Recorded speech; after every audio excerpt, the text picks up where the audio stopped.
لیلۃ القدر اپنے دامن میں اتنی رحمتیں رکھتی ہیں کہ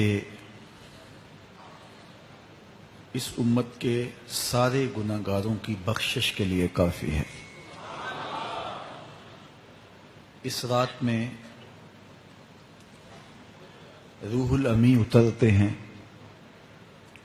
فرشتوں کے جلو میں، جھرمٹ میں، اور اہل ایمان جو قیام میں ہوتے ہیں، قعود میں ہوتے ہیں، ذکر الہی میں ہوتے ہیں، ان سے مصافحہ کرتے ہیں۔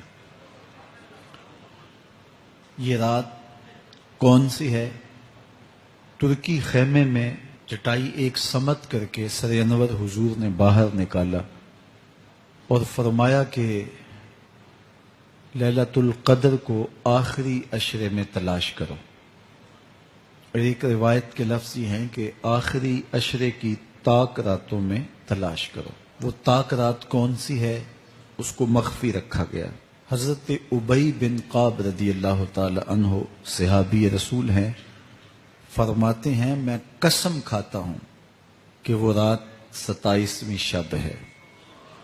حضرت بایزید بسطامی علیہ رحمہ فرماتے ہیں مجھے زندگی میں یہ رات 2 بار ملی ہے اور دونوں بار 27ویں شب ہی تھی۔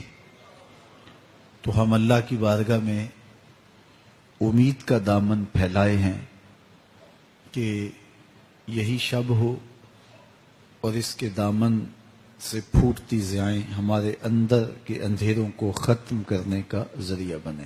یہ راتیں آتی ہیں اور چلی جاتی ہیں، اور ایک وقت آئے گا کہ یہ راتیں آئیں گی اور ہم نہیں ہوں گے۔ کتنے لوگ ایسے ہیں جو پچھلے سال تھے لیکن آج نہیں ہیں، ان سے گزشتہ سالوں میں تھے آج نہیں ہیں۔ تو یہ جو میسر راتیں ہیں ان کے دامن سے پھوٹتی ضیائیں ہمیں اپنے اندر سمو لینی چاہیے کہ ہم دنیا پہ نہ بھی ہوں گے تو یہاں سے جو ہم نے نور لیا ہوگا وہ قبر میں بھی چراغاں کرے۔ باطن کی روشنی، اندر کے اجالے اور روح کا چراغاں اس رات کے دامن سے لیا جا سکتا ہے۔ حضور علیہ السلام رمضان المبارک کے آخری عشرے میں کثرت کے ساتھ عبادت کرتے تھے۔ حضرت سیدہ عائشہ رضی اللہ تعالی عنہا فرماتی ہیں کہ حضور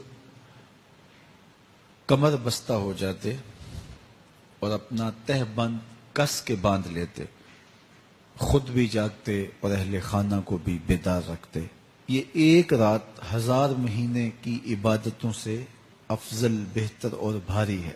تو اس امت کو جب اتنا نوازا گیا ہے کہ ایک ایک رات اتنی برکتوں کی حامل عطا ہوئی ہے، تو پھر ہمیں بہت زیادہ کوشش کر کے برکتیں سمیٹ لینی چاہیے تاکہ جب ہم اس دنیا سے جائیں تو ہمارے پاس ایک بہت بڑا روشنیوں کا ذخیرہ ہو جو ہماری قبر میں بھی چراغاں کرے، حشر میں بھی روشنی دے، اور ہمیں کہیں بھی اندھیروں کا سامنا نہ کرنا پڑے، چونکہ روشنیاں تو ہم نے یہاں سے لے کے جانی ہیں۔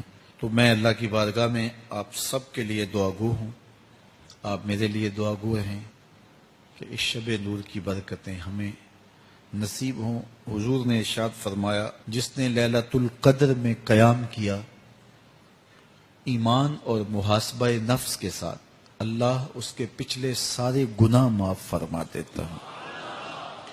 ام المومنین سیدہ عائشہ رضی اللہ تعالی عنہ فرماتی ہیں کہ میں نے عرض کی اے اللہ کے محبوب صلی اللہ علیہ وسلم، اگر میں لیلۃ القدر کو پالوں تو مجھے پھر کیا دعا مانگنا چاہیے؟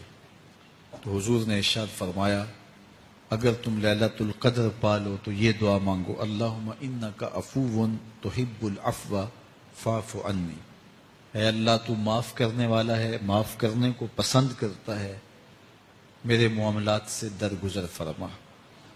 تو اللہ تعالیٰ اس رات کی برکتوں سے ہمیں اپنی پناہ میں، امان میں، حفاظتوں کے حصار میں رکھے۔